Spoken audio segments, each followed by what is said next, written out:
Thank you, thank you, thank you. Well, thank you, Clarissa. I'm so excited to talk to you. I've been kind of diving deep into the happiness hypothesis and was listening to a few podcasts that you were on before. And I think what you're doing is fascinating. And I have to start off with you're just a dumbass.com. so let me just do a proper introduction. So we are here with Clarissa Silva. She is a scientist.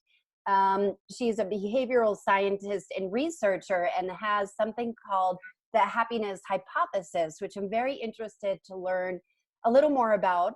And yeah, so tell me about you're just a dumbass.com. It's the most brilliant website name ever. Thank you. I actually started my entire business based on my frustration with online dating and in real dating in New York City. So I just got so fed up with the process in New York that I started that tongue-in-cheek blog documenting some of like the ridiculous. Was it like Sex in the City kind of thing of just, No, because it was worse. It was like all online dating and yeah. just the craziest stories that you could ever encounter would just, I don't know. It's not exclusive to me, but yeah. So you're just a dumbass came from a conversation that I was either having with myself after these horrific dates, or Yes. it would be about the other people I was having dates with. So yeah, I started just documenting a lot of my theories, and I was developing an algorithm at that time. Now, define an algorithm. So, what do you mean by an algorithm? Who thinks that way when they're talking about dating? They're like, I just need to find somebody that's cool. Well, I'm a behavioral scientist. So Yeah. when I was online dating, I was looking at what are really the compatibility measures driving these different dating sites? How is it that I'm setting the parameters because I'm using the traditional dating site, right? Not apps yet, right? So I'm using first wave dating and I'm like, how I'm setting the parameters that I'm looking for. And yet what I'm yielding is sometimes the exact opposite of what I put in as, the search criteria. So then I started thinking that perhaps none of these, there was a lot of the dating sites that were missing vital stuff for compatibility and just general relationship satisfaction. So that's where I started taking on what do I think the key components are? What do I think would be a better way to match people? What are a better way to really ultimately find the person your ideal type or your partner, your husband, your wife, whatever your ultimate goal was. I was like, what are the ideal factors that goes into that? So you're just a dumbass started the work and created the algorithm for your happiness hypothesis. So, what have you? I'm curious. So there are a lot of dating apps out there, and I had an idea that popped into my head about a year ago that I want to start a dating app called Loser, LOSR, and it's for people who have no game, and like coach them throughout, like do not call her, do not call her right now, like or whatever it is. So, but anyway, I'm curious to know what do you think that your experience was localized to New York? Do you think it was dating apps or do you think it was the people? What did you learn from this experience? So you're just a dumbass started the algorithm, right? And it led into your happiness hypothesis because I wanted to look at, remember, I'm a scientist and relationship expert. So I wanted to generalize what my findings were and what my own life was. And that's why we started the blog. We started the blog as just a place to see where people were resonating and how many people and what gender and what age. So we started collecting a lot of this data when it was just the blog. So then about 3 years ago, I started your happiness hypothesis study. So then we started exploring more in depth what is driving the poor outcomes in relationships. Is it dating apps? Is it how we respond to second wave dating apps, the swipe technology? Is it the pool of people in general? So what we found was that when people were using dating apps, they're treating people like they do their social media streams, where, you know, you're scanning and the shiniest object is what you stop at, and then you move on to the next shiny object. So we found a number of different things that became problematic about that. So I explored everything, Allison. I said, okay, tell me what your 7 characteristics are. Now tell me what you look for when you're on these apps. Now tell me what your dating history is. I mean, every single thing. So today we have 1,760 participants in the study, and Wow. we have from 28 to 73 that have been included, that were active online dating users, active social media users, and active in real life dating. Why such a later age of 28 versus younger than that? Where did that date range come from? I think it was driven by my practice, right? My practice was always 30 and higher. So when I started to test a younger market, I my work was still only really resonating with those that were walking into their 30s versus people that just came out of college. Yeah. You know These what I are mean? people that are fed up, right? They're fed up with dating. They're not, they're maybe a little bit jaded, I think, at that point. Right. And the real thing is what I was trying to look at is how well does my algorithm work for people that are in their 30s, when you already have a sense and you have a dating history that you could look at and say, oh yeah, I have patterns and maybe I should try to break out of them. Mm. You know what I mean? Yes. I had when I'm happily married now. I've been with my husband. Thank you. I've been with my husband for 11 years, but I met him later, and I was the quintessential single girl for 5 years.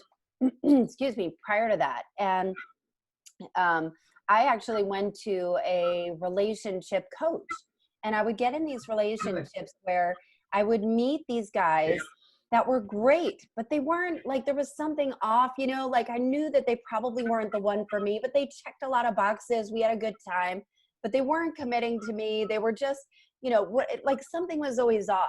And Yep. even though I was typically the one that would initiate the breakup, I was the one that was like destroyed and trying to, and I don't think it was, I think it was independent of the guy. I think it was like, what the fuck is wrong with me? Yep. So I went to a relationship coach, and this woman told me something that I never expected, and kind of carried me, where she said, that rush that you get when you first meet somebody that you like, and you are excited when he texts or calls or when you go out and all of those things. She's like, that's like the signal to run away.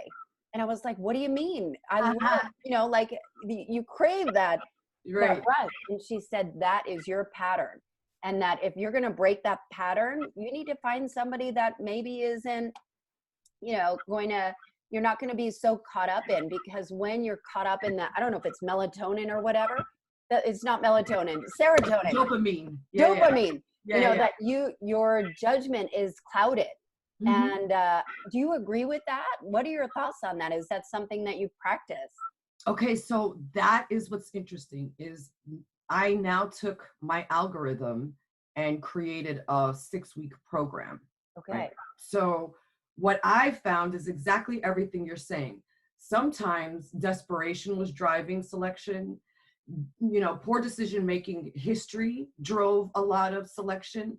So when I started looking at the core of what was driving a lot of, relationship failure, right? And not being able to select the right type for yourself, it boiled down to decision making. Now there's some things that happen that your brain started doing as a result of social media, right? So technically your brain can detect what you find attractive within milliseconds, right? So it's technically possible that you could find what is attractive, right? But the brain has 3 other different layers that it's using to make a decision: your past relationship history, your past hurt, rejection, and then on top of that, because of the way we're cognitively evolving because of social media and maybe dating tech, could be all of these conflating factors. There, it's what I found was it's really highlighting inattentional blindness in our scans, right? What is So that? Say that again. inattentional blindness What does is, that mean?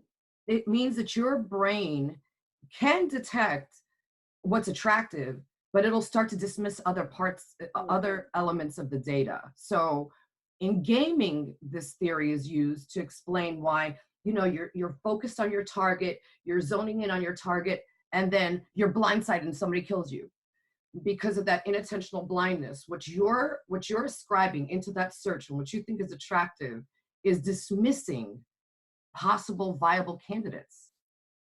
So this all seems super scientific to me. Who is your ideal client and what do your sessions, your 6-week programs look like? So I've worked with people that were just like me, right? You're in your 30s, you're professional. So the thing that I think we question a lot when you're a professional or high achieving, right? Because the two things are hand in hand. Yeah. You wonder why you excel so much at one area of life and then do so poorly on another. Yes. You're right. And it doesn't matter now. So the majority of my practice is with scientists, engineers, entrepreneurs, Is right? that right? Now, is that by design or is that just who you attract because It's, of, well, I mean, like initially, I spoke are just, they nerds? well, some of the engineers are nerds. Like they'll, Yes, I'm married to one. oh, Allison, it's so cute. My engineers come with Gantt charts, logic models. They come like with and they will recount their whole dating history to you in just that one session with Yes. details. And Uh-huh. so I think I appreciated and I understood. Like I think when you're a scientist or an engineer or a STEMmer, I think I've always thought of us as the underdog, right? People will look at us and be like, oh yeah, okay, they're not the jock, they're not the beauty prom queen, they're under the radar, and who we're attracted to hardly ever reciprocates it when we're younger, and then as we got older we just built this definition around, hey, I'm smart, that I got that going for me, so I will Yeah. figure this out, using smartness, Do you you know think but do you think it's all about breaking patterns? Do you think it is kind of unwinding the psychological way of like, let's go back to your family and growing up, Let's talk, what are your issues with your mom and dad? So, like how what I think is hilarious is that your blog was ranked as the top 100 sex, love, and lust blogs by stdcheck.com. I don't know. I mean, this just gets funnier and funnier. yeah. When it comes to dating and relationships, you must have heard some weird ass shit, in your seat. So I'm curious about how do you unpack that and start to get them on a course that is either course correcting or something that is native to who they are and feels better and can get success. I know that you're happily married, right? So you've used your own hypothesis. Tell me more about that. Yeah. So just so you know, Rewind for me. I want to know more about you. so you know what? So everything I've designed was out of my own frustration. You're Just a Dumbass was me chronicling the ridiculous stories and my own frustration with really like this can't be this hard. I mean, really. And I'm a scientist, so I'm supposed to be understanding the different processes, but so I decided to just shift a lot and say, okay, I'm going to try out methods on myself first. So everything I've done, it was always me as the first subject to So you what were I was single doing. at this time. Yeah, you were single at this time. You're kind of out there dating, frustrated, and then you decide to apply some of these principles in your own life and be your own test case. So what happened? So, right. So by the time when I was testing the model, I was using Google Plus live video to test on live subjects and live people that would give me How does that even work? What is Google live. Plus Live? So I would hold live focus groups. Okay. Yeah. So it was I was at the last phase of testing on the entire algorithm And the very next day, I meet my husband on Google Plus. So he was part of this process? Was not. He was not part of the focus group, but you met him one Yep. day later. Right. Do you Because think it's the law of attraction? Do you think part of that has anything to do with it? Or well, so I test everything. So yeah, I tested if my husband and I were compatible outside of my model. So I created fake profiles in like maybe 8 different dating sites, 0 return. He never showed up in any of my compatibility searches. So it wasn't, wow. so I can't say it's LOA. I can't say, but I can say that it was when I started manipulating the different strategies that I was using that made change occur. You know what I mean? So a lot of the 6-week process is, I'm trained as a traditional therapist, right? Cognitive behavioralist. So I took a lot of those traditional models and re-engineered them to get quicker outcomes. So once we started testing out some of the re-engineered models, I started getting 24-hour efficacy, right? Wow. So I just started shifting everything around, everything that I was taught, everything that I understood. I just started just re-engineering. I was like, you know what? If all of us, I mean, there's no formula to love, and all of us say the same things, right? But that's not working. So maybe we just have to just turn everything on its head. So that's exactly what I did. I started keying more into what I think people were saying and people were wanting. And I realized, okay, that's one aspect, right? People really don't know what they want from what they need. That's okay, that's not rocket science, right? But you design an intervention to force different strategies to demonstrate what your ideal type is part of the program, right? Because you have people, like I said, we asked for 7 characteristics. What are the things that you absolutely need in your ideal type? Yeah.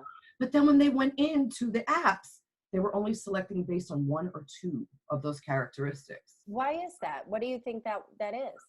Because a lot of our cognition is being driven on how we behave with social media now. Right. There's little data to support, right? Like, you know, in your PR company, right? When you position your clients, right, and the articles and the press coverage and the TV exposure, we're relying on a title and some keywords to make it something that we're going to want to look at, right? Something that we want to explore further, because your brain could still only process 120 bits per second. That's all your brain can do, right? So that's just one aspect. It's want versus need, re-engineering all of the processes that I was traditionally taught in, and then unpacking and course readjustment for people is some of the factors. And then we go into the psychological component, the definitions that they've created about themselves. And that was based on decades of rejection, decades Yeah. of past failure. So a lot of these aspects are something that you can't quantify as easily as we can with brain chemistry, right? Like, it's easy to say, oh, well, yes, the reason that you're attracted to that drama queen is because your dopamine receptors are the one that's choosing. Yeah. That's easy to do, but it's harder to manipulate that dopamine process to convert the dopamine cycle to occur, right? So I created a few different techniques that manipulate some of the neurochemical processes that we're experiencing when we're selecting. That's so cool. And I'm curious to know your thoughts on social media and, like our brains are being rewired where, you talked about the shiny object and we just have no attention span. And there's a multitude of options. And I remember when, I met my husband on match.com, back before you would swipe whatever direction, Yeah. up or down or left or right or whatever. And, I remember times when I would go off it for a little while and then I would go back on because I was feeling bad about myself and I wanted a little hit, and now it's like constant. So how do you how do you move with that? What are your thoughts? What have you seen in terms of how this has affected how people see themselves and how people interact in the world? Okay, so your happiness hypothesis looked at how social media impacts self-esteem directly, right? So there's a 60% overall negative impact to self-esteem when people are overusing social media. The other, 60%. So what is overusing though? What would well, people see, see it then as so that? then that's the interesting part, because we're looking at 28 minutes is like an ideal amount of time, right? Total or like during Right. the day or at one Right, time in one sitting? total per day is what people were using, but it only took a few seconds for them to get negative self-esteem because of FOMO effects, right? So when we're on social media and on dating apps, we're portraying our highlight reels, right? We're showing, oh, this is the life you want. Look at my vacation. Look at my dinner. Yeah. Look at me. Look how cute I am, right? We're doing all of that, and the person that's looking at that feed and saying, oh, wow, within seconds, yeah, I don't have that. And then the next one, oh, I don't have that either. And then the next one, I don't have that either. And when you're exposed to the FOMO effects, you experience hours of negative self-esteem Yeah. after that exposure. So there's studies now that show, so we don't know the full impact of what it's doing to our developmental and cognitive development. So when like researchers are now looking at 2 hours and 5 hour exposure to children that are 5. So they're in front of a device, they're looking at a number of different things.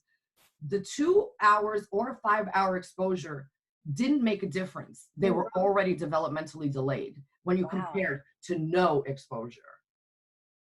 Are- So a lot of so not only does it cause depression, self-esteem, higher anxiety, and loneliness, like not only does it do this, but the more important part of my work is what it's doing cognitively, what is being impaired, and what we could do to try to create strategies that will help. Because telling people, oh well, yeah, just get off of social, well, that just means a cleanse that they'll do like while they sleep, right? Like it's become a codependent feature of our lives. And Yes.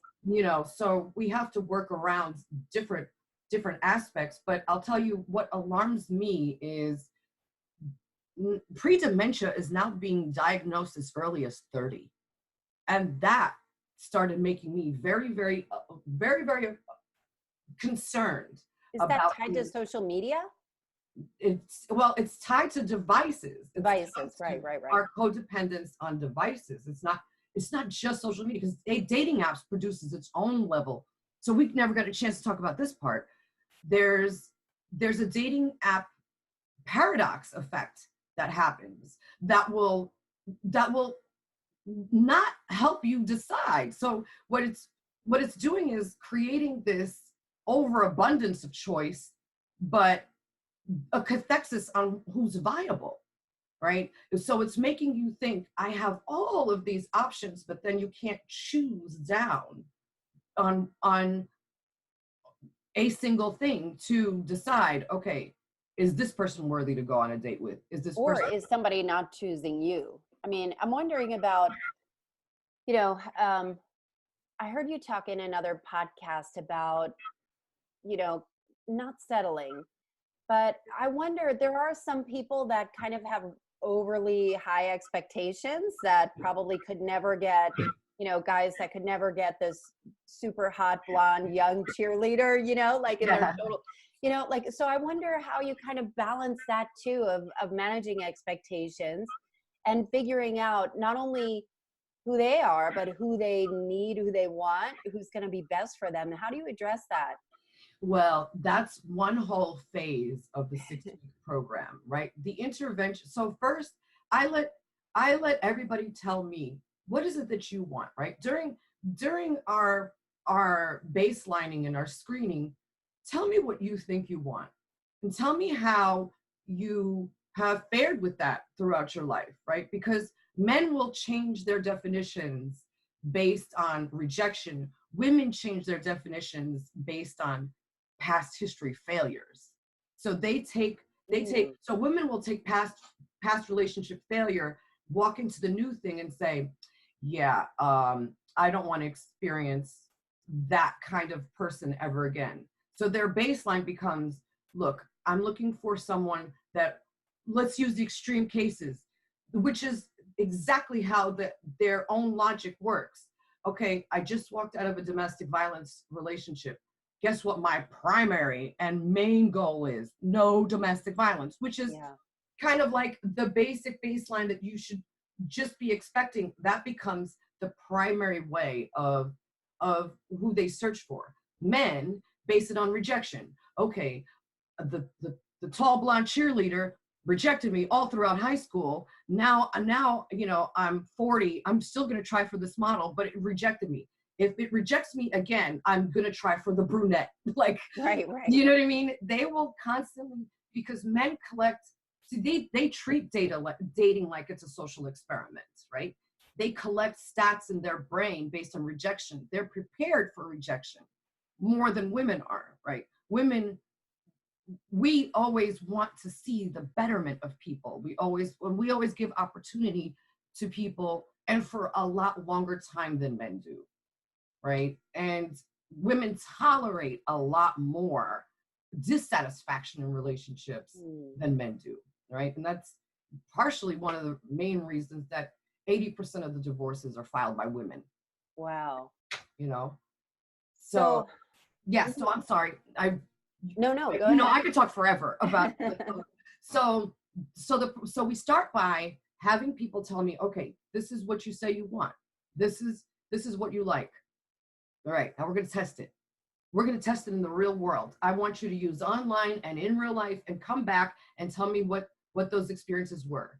Then we build the algorithm, and then we make them try different elements that are based on what is more ideal that the algorithm tells them to do. That sounds kind of fun, like a human experiment that you're kind of coaching like a marionette a little bit, you know? Please. I don't like it. Sound like a marionette, right? I mean, well, I apologize. No.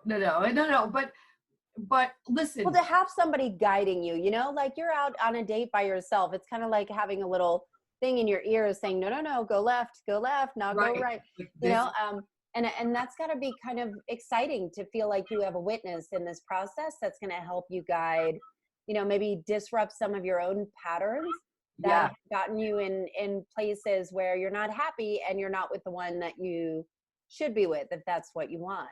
Right. Yeah. I think that's the best outcome of the work. I mean, I have hard numbers on the algorithm, right?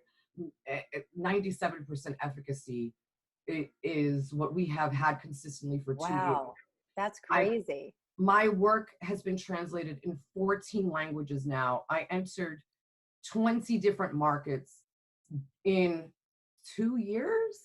And you are affiliated with Harvard. Tell me more about that. You've got all kinds of accolades and affiliations that are really, really impressive. So how do you get the word out there? How does this come about? Yeah, so I'm a member of Harvard's Medical School's Institute of Coaching, which is designed to look at the practice of coaching from a scientific side. So we look at more like modeling and more like efficacious practice, best practices.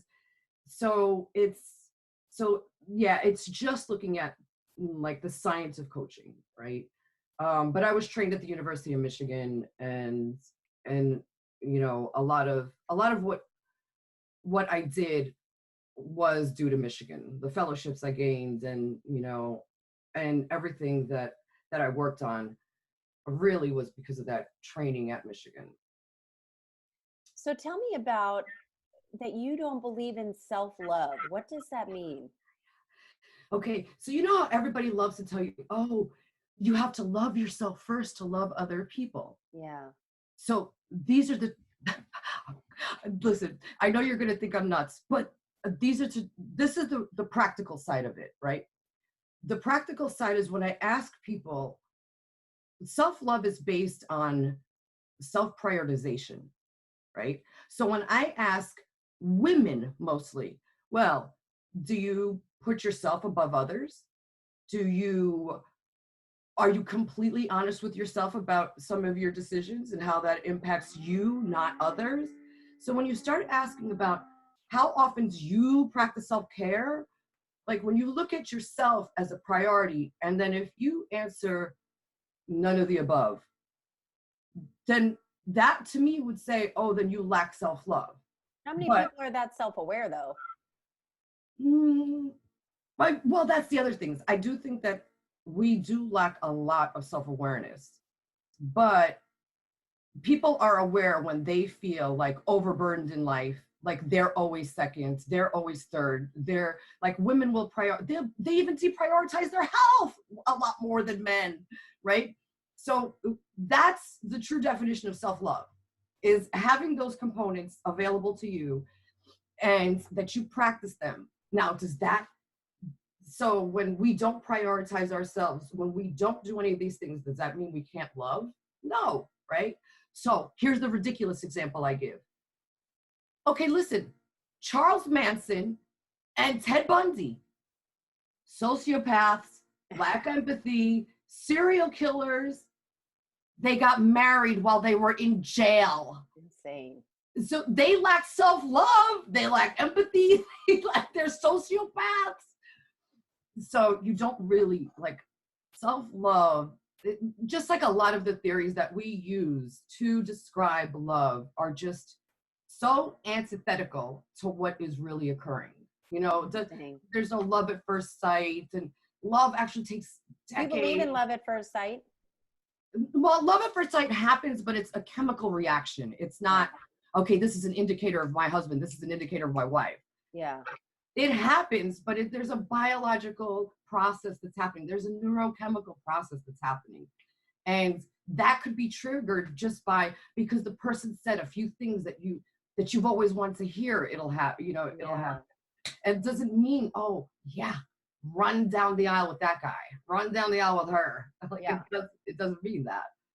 So when you think about all the apps that are out there, there's Tinder and Bumble and Hitch, or I don't even know. What are like good ones? Do you recommend any of the apps out there? Well, since I've never used Second Wave. So swipe technology is all Second Wave. I've never used any of those. I was using the traditional sites, but now all those models have changed so rapidly that there's really, I mean, I could tell you statistically what exists. Only like 1% of apps use algorithms now. Most of them use geolocators. So when you look at things like that, like, is it a geolocator that's driving the business model? Is it an algorithm? Am I being matched? Is there places for me to add text? So a lot of these things have to be driven by what you're comfortable with and what you're trying to accomplish. AI is certainly running a few of them now. So, there's a lot of newer things that you would think would see. I really like AI, and I would think that AI could do a good job of finding some drivers of compatibility, but you need a social scientist informing that AI model. So you think you need the technology to advance more to be able to recommend one over the other? Is that what I'm understanding? No, I think technology is really, it's like it's proving still poor outcomes. Like when you look at the marriage rates, eHarmony is the only one that has high marriage rates, right? It's like 40%. The others, they don't, like, it's less than 2% cohabitation, less than 2% like marriage. So a lot of the goal is really just getting users onto a site, and some of it is confidence boosting for sure. For people just using it, not really thinking, okay, there's two different sects of society. People that will never use online dating, and people that have only used it, right? Like, they grew up on dating apps. They have never met anybody in the real world. They never were approached at a bar. They don't. They don't know any of It's so that. crazy to me. Like, Right. are they able to look people in the eyes? But I think, also your age range is a little bit older, so maybe some of them have. Right, right. I think it's the funniest thing, my my final year of being single, I would be out with my girlfriends. They would be using apps, right? And geolocators. So that means the guy right next to you is showing up on your screen and they're Yeah. chatting with the guy and I'm like, you could just go like that. Right. Hey, no. So I think a lot of the behavior of that has resulted of us being digitally dependent has also Yes. dramatically changed. So what do you know that you wish other people could know? Oh, listen, everything made my life so much simpler when I started treating dating like it was a social experiment. When Hmm. I started looking at it like this is me collecting data on what I really need, what I want, what works out best for me, just try out different combinations. That was when I was able to really sit down and say, well, this is an ideal approach. It takes away the anxiety, like it takes away the pressure of going on a date with random people. So if you're just going in with the expectation that this is me getting data to understand what I need, you just go through the whole process so much better. I could see that too. And how can people what's next for you? Well, I'm going to be starting the practice. We finally got your happiness hypothesis method out of R&D. So I want to begin to introduce this in a couple of weeks. Oh, I that's mean, I've been exciting. doing it, but not on the I hope it's scale. before Valentine's Day. Yes, I want to try to get it ready for January 3rd. It's the peak of online dating, Yeah. and it's new beginnings for people. So we're Yeah. we're going to shoot for January um as a launch period, you That's know. awesome. And Yeah. how can people find you? Oh, yeah. So, How can people contribute to your mission? How can people find you? oh, thank you. So it's ClarissaSilva.com. That's it. Or And you're just a dumbass.com. right, well, you're just a dumbass. That was a blog, and I kind of stopped writing in it for a while because I focused more on Yeah. ClarissaSilva.com. So people could read about my work, people could read about the concept, people could read about the program, and if they're interested, if so I offer two different offerings. I have individual sessions, and then I'm doing the 6-week program.